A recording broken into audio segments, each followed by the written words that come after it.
ஓம் நம சிவாய நமக. தென்னாடுடைய சிவனே போற்றி, எந்நாட்டவர்க்கும் இறைவா போற்றி. இந்த வருடத்தின் முதல் பிரதோஷம் அப்படிங்கிறது பார்த்திங்கன்னா மார்கழி 24, அதாவது வருகின்ற செவ்வாய்க்கிழமை முதல் பிரதோஷம் வருது. இந்த பிரதோஷத்தில் பார்த்திங்கன்னா இன்னொரு சிறப்பும் இருக்குது. மாதாந்திர சிவராத்திரியும் இதே நாளில் வர்றதுனால நம்ம அன்றைக்கு சிவபெருமானை வழிபடும் பொழுது நமக்கு பலவிதமான நன்மைகள் வந்து சேரும். வருடத்தின் முதல் சிவராத்திரியும் பிரதோஷமும் ஒரே நாளில் ஒருக பெற்று வருவது மிகவும் ஒரு சிறப்பான விஷயம். அந்த நாட்களில் நம்மளுடைய வேண்டுதல்கள் எதுவாக இருந்தாலும் நம்ம மனமுருகி சிவபெருமானிடம் நம்ம வேண்டுதல் செய்யும் பொழுது அதை கண்டிப்பாக நமக்கு நிறைவேற்றி வைப்பார். சதுர்தசி மற்றும் திரியோதசி இந்த 2 திதிகளுமே சிவபெருமான வழிபடுவதற்கு உரிய மற்றும் மிகவும் சிறப்பான விரத நாட்களாக இருக்கும். சிவபெருமான் அபிஷேக பிரியர் அப்படிங்கிறதுனால பிரதோஷத்தன்று மாலையில் சிவபெருமானுக்கு அபிஷேகங்கள் நடைபெறும். நீங்களும் அபிஷேகம் செய்து சிவபெருமானுடைய அந்த அபிஷேக காட்சிகளை கண்குளிர பார்ப்பது மிகவும் சிறப்பு. அதே சமயத்தில் விளக்கேற்றி வைத்து வழிபட வேண்டும். இதனால் சிவபெருமான் நம்முடைய விருப்பங்கள் அனைத்தையுமே நிறைவேற்றி வைப்பார். இந்த நாட்களில் நம்ம சிவபூஜை செய்தால் பாவங்கள் அனைத்துமே தீரும். நாம் செய்கின்ற அந்த பாவங்களுக்கு ஏற்ப நம்மளுடைய கர்மவினைகள் பார்த்திங்கன்னா அதிகரித்து கொண்டே போகும். அப்போ அன்றைய நாள் நம்ம இறைவனை நினைத்து இந்த பூஜைகள் செய்யும் பொழுது நம்மளுக்கும் ஒழுக்க குணங்கள் வரும். இதுவரை செய்த பாவங்களையும் இறைவனானப்பட்டவர் கொஞ்சம் கொஞ்சமாக நமக்கு மன்னித்தருள்வார் அப்படிங்கிறது ஐதீகம். அப்போ இன்று வரை நம்ம செய்கின்ற அந்த கர்மவினைகளை இறைவனானப்பட்டவரிடம் போய் நம்ம கழிக்கும் பொழுது அவர் நமக்காக இறங்கி வந்து நாம் செய்கின்ற அந்த பூஜைகளின் காரணமாக அவர் நமக்கான அந்த நல்வழி ஒழுக்கங்களை காட்டுவார். அதனால் இந்த சிறப்பான நாட்களையாவது நம்ம இறைவனானப்பட்டவரை விசேஷ நாட்களில் இறைவனை குளிரச் செய்து அவருடைய மனதில் ஆட்கொண்டு அந்த பக்தியின் காரணமாக நம்மளுடைய வேண்டுதல்களை செலுத்தி நம்மளுடைய வாழ்க்கையை நம்ம பெருக்கிக் கொள்ளலாம். சிவபெருமானுக்கு அபிஷேகம் முடிஞ்சதுக்கப்புறம் நந்தி பகவானுடைய 2 கொம்புகளுக்கு நடுவுலையும் நம்ம சிவபெருமானை தரிசிக்கும் பொழுது நாம் நம்பிக்கையுடன் செய்கின்ற எந்த ஒரு செயலாக இருந்தாலும் சரி, வேலையாக இருந்தாலும் சரி, அன்றைய தினம் நம்ம நம்பிக்கையுடன் சிவபெருமானை வழிபடும் பொழுது அதில் நமக்கான பலனை அவர் கண்டிப்பாக அருள்வார் அப்படிங்கிறது ஐதீகமாக இருக்கின்றது. 33 கோடி தேவர்களும் அதே சமயத்தில் சிவபெருமானை வழிபட வருவாங்க. அதனால் அன்றைய நேரத்தில் நமக்கு மிகவும் சிறப்பு வாய்ந்த ஒரு நாளாக இருக்கும். கட்டாயம் அன்றைய தினம் தவறப்படாமல் எந்த ஒரு வேலை இருந்தாலும் அதை ஒதுக்கி வைத்துவிட்டு சிவபூஜையில் நம்ம அன்றைய நாள் முழுவதும் ஈடுபடும் பொழுது நமக்கான நல்ல நல்ல பலன்களானது இறைவனானப்பட்டவர் நம்மளுடைய வாழ்க்கை முறையில் நமக்காக காண்பித்து கொண்டே இருப்பார். அதனால் தவறாமல் சிவபூஜையில் பிரதோஷத்தன்று கலந்து கொள்ளுங்கள். சிவராத்திரியும் வருவதனால அன்றைய நாள் மிகவும் பிரசித்தி பெற்ற நாளாக இருக்கின்றது. வருடத்தின் முதல் பிரதோஷமும் சிவராத்திரியும் ஒன்றரை வருவதனால மறுபடியும் சொல்கிறேன், கண்டிப்பாக இறைவனிடத்தில் உங்களுடைய பக்தியை செலுத்தி அவருடைய அருளை பெற்று வாழ்க்கையில் நலமுடன் என்றும் வாழ வேண்டும். அதற்காக எல்லாம் வல்ல அந்த இறைவனை வேண்டிக் கொள்கிறேன். அனைவரும் என்றும் நலமுடன் வாழ வேண்டும். ஓம் நம சிவாய நமக. எவ்வளவு பெரிய துன்பங்கள் நமக்கு வாழ்க்கையில் ஏற்பட்டாலும் சிவபெருமானை ஒரு கணம் நினைக்கும் பொழுது நமக்கு அந்த துன்பமெல்லாம் பெரிதாக தெரிவது கிடையாது. ஏன்னா துன்பத்தை எல்லாம் அவர் நமக்கு இன்பமாக வாழ்வதற்கான அந்த வழிமுறையை நமக்கு காட்டி விடுவார். நாம் வாழ்கின்ற இந்த வாழ்க்கையில் நம்ம நேர்மையாகவும் ஒழுக்கத்துடனும் இந்த வாழ்க்கையை கழித்து கொண்டு போகும் பொழுது நமக்கு தகுந்த நேரம் வரும்பொழுது நமக்கு கிடைக்க வேண்டியது எல்லாமே அவர் நமக்கு அருளி கொண்டு தான் இருப்பார். அப்போ துன்பம் வருது இன்பம் வரல அப்படிங்கிற அந்த எண்ணத்தில் இருக்க வேண்டாம். எது நடந்தாலும் இறைவன் நமக்காக அந்த தகுந்த நேரம் வரும்போது நமக்காக எல்லாமே அருள்வார் அப்படிங்கிற அந்த மனப்புரிதல் நமக்குள்ளே இருந்தாலே போதும். ஏன்னா இந்த வயசில் இருக்கணும் அப்படிங்கிறது, இந்த வயசில் வரணும் அப்படிங்கிறது நமக்கு அந்தந்த ஏஜில் நமக்கு கட்டாயம் கிடைத்தே தீரும். அதை மட்டும் நம்ம உணர்ந்து கொண்டாலே வாழ்க்கையானது நிம்மதியாகவும் சந்தோஷமாகவும் இறைவன் மீது அந்த நம்பிக்கை எப்பொழுதுமே குறையாமல் இருக்கும். ஏன்னா கேட்ட உடனே நமக்கு கிடைக்கணும் அப்படிங்கிற அந்த எண்ணத்தில் இருக்கிறவங்களுக்கு பார்த்திங்கன்னா தான் இறைவன் மீது அந்த நம்பிக்கை இருக்காது. ஏன்னா கேட்ட உடனே கிடைக்கல அப்படிங்கிற அந்த எண்ணத்தில் இருக்கும் பொழுது அவர்களுக்கு இறைவன் மீது அந்த நம்பிக்கை இருக்காது. வாழ்க்கையின் மீதும் அவ்வளோவா அந்த வாழ்க்கையை எப்படி வாழ்கிறோம் அப்படிங்கிற அந்த புரிதலும் இருக்காது.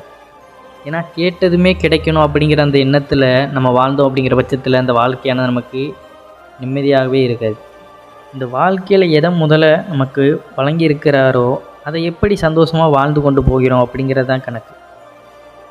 ஏன்னா இப்போ ஒன்று கிடச்சிச்சின்னா அது கிடைக்கிற வரைக்கும் நம்ம இயங்குவோம். அது கிடைச்சதுக்கப்புறம் அவ்வளோதான். ஏன்னா அதை அனுபவிச்சாச்சு, அதனுடைய இன்பம் புரிந்திருக்கும். அதனுடைய பற்றானது நமக்கு அதை அடையாத வரை தான் நம்மளுக்கு யோசித்து கொண்டு இருப்போமே தவிர அடைந்ததுக்கப்புறம் அவ்வளோதான் அப்படிங்கிற அந்த எண்ணத்துக்கு வந்துடும். அதற்கப்புறம் மனமானது வேறு ஒரு சிந்தையில் போகும். வேறு ஏதாவது ட்ரை பண்ணலாம் அப்படிங்கிற அந்த ஆசையில் போகும் பொழுது அதன் மீது பற்று வரும். அப்போ எல்லாமே நமக்கு ஒரு வகையில் அடைஞ்சிருச்சுன்னு அப்படிங்கிற பட்சத்தில் நமக்கு அது திகட்டி விடும். திகட்டாத ஒரு விஷயம் இருக்குதுன்னு பார்த்தீங்கன்னா அது சிவத்தை நம்ம அடைவது மட்டும்தான். எவ்வளவுதான் நம்ம தேடினாலும் அலைந்தாலும் அவரை பற்றி நம்ம புரிதல் அப்படிங்கிறது, உணர்தல் அப்படிங்கிறது நம்ம கொஞ்சம் கொஞ்சமாக அடைந்து கொண்டு வந்தாலும் மேலும் மேலும் அந்த ஆர்வமும் நமக்கான அந்த பயணமும் அதிகரித்து கொண்டே தான் போகும். கொஞ்சம் கூட அதில் நம்மளுக்கு ஒரு சலிப்புத்தன்மையே இருக்காது. சிவத்தை உணர ஆரம்பித்து விட்டோம், அவரை பற்றி அந்த புரிதல் நமக்குள்ளே ஏற்படுத்தி கொண்டோம் என்றாலே நம்மளுக்கு ஆட்டோமேட்டிக்காக அது மேலே மேலே நம்மளுக்கு வளர்ந்து கொண்டே தான் போகுமே தவிர நமக்கு அது எந்த வகையிலுமே சலிப்பு ஏற்படாது. அது உணர்ந்தவர்களுக்கு புரியும். உணராதவர்களுக்கு சிவம் பற்றின அந்த புரிதல் கொஞ்சமாக இருக்கிறவங்களுக்கு இது ஒரு மாதிரியாக தான் இருக்கும்.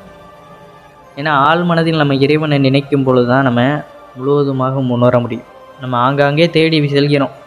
உடம்பை கோயிலாக்கி உள்ளத்தை நம்ம இறைவனாக நினைத்து நம்ம முழுவதுமாக அவரை ஆட்கொள்ளும் பொழுது தான் நமக்கு எல்லாமே புரிய வரும். உடலை கோயிலாக்கணும் அப்படின்னு பார்த்தீங்கன்னா உடலை எப்படி நம்ம கோயிலாக்குறோம்? நம்ம உடலை பேணி பாதுகாக்கிறோம். எதற்காக பாதுகாக்கிறோம்? மற்றவர்களை கவருவதற்கு நம்ம பாதுகாக்கிறோம். ஆனால் இது கிடையாது. நம்மளுடைய ஒழுக்கமும் உடலை பேணி பாதுகாப்பதும் இது கிடையாது. உடலானது நம்ம இறைவனை தேடுவதற்கு மட்டும்தான் இந்த பூமியில் இந்த ஜீவனானது இந்த உடலுக்குள் புகுந்திருக்கிறது அப்படிங்கிறத நம்ம உணர்ந்து கொள்ளணும். இறைவனை பற்றின அந்த புரிதல் சிவத்தை உணர்ந்தவர்களாக இருக்கட்டும், இல்லை இறை சிந்தனையில் இருப்பவர்கள், சித்தர்கள், மகான்கள் யாராக இருக்கட்டும், அவர்களுடைய உடல் தோற்றத்தை நீங்கள் கவனித்திருப்பீர்களா? சாதாரண ஒரு தோற்றம் தான். எலும்பும் தோலுமாக ஏதோ ஒரு உடலை பற்றின ஆர்வம் அப்படிங்கிறது இருக்காது. அப்போ அவர்கள் பார்த்தீங்கன்னா உடலானதை தேவைகளுக்கு அப்படிங்கிறது, உடல் தேவை அப்படிங்கிறது நமக்கு இப்போ இருக்குது. சந்தோஷம் பண்ணணும், உடலை பேணி பாதுகாக்கிறதுக்கு என்னெல்லாமோ பண்ணுவாங்க. திடகாத்திரமாக வருவாங்க, இல்லை தன்னோட உடல்லே நிறைய அழகு சாதன பொருட்கள் இப்படின்னு பல்வேறு விதமான விஷயங்களை அவர்கள் மேற்கொள்வார்கள்.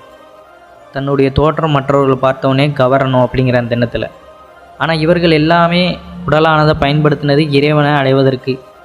ஏன்னா உடலை வைத்து தான் அந்த உள்ளத்தை நம்ம நினைக்க முடியும்.